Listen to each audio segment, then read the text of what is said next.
And as an artist, you've confronted it and made it art. So you've taken it back for yourself, appropriated the images or that time or that hardship for yourself. And in that way, you're showing yourself, you know, you're giving the vision of what you wanted to be seen.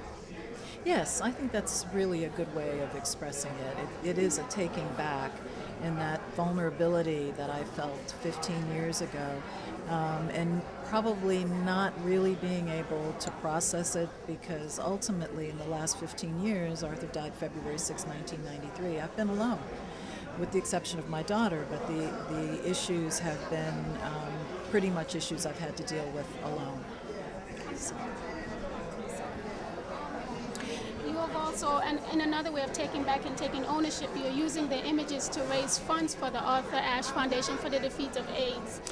It is actually the Arthur Ashe Endowment for the Defeat of AIDS, which is housed at New York Hospital, and we support global programs. The endowment grew out of the foundation, which Arthur had founded 15, 16 years ago, and it was set up to support the global AIDS crisis, not just here in New York City. So after Arthur passed away, I transitioned the foundation into the endowment.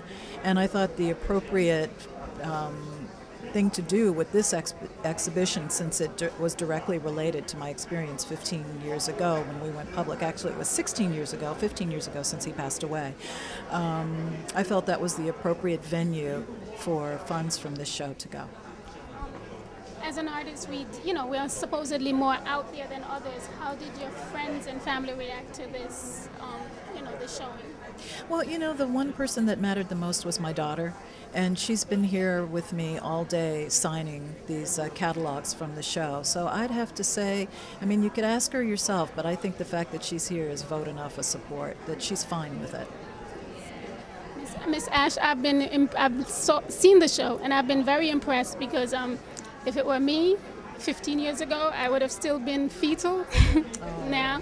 So, my estimation of you is that you're quite a lady. Oh, that's so nice of you to say. Thank you so much. Been very impressed. Thank you very much. Well, it's better to, as I try to teach my daughter, not to just go around something or try to go under something or try to go over something. It's best to go through it. And this was my process of going through it. And I'm sure you and anyone else who meets that challenge would be able to do that too, as long as you have the philosophy to do it. And, but I appreciate your interest and I appreciate your support. Thank you. Thank you. Thank you for taking the time. Absolutely. Thanks. Pleasure. You can view Jeanne's work at the Bill Hodges Gallery, located at 24 West 57th Street in Manhattan. For further information, please call the number on your screen.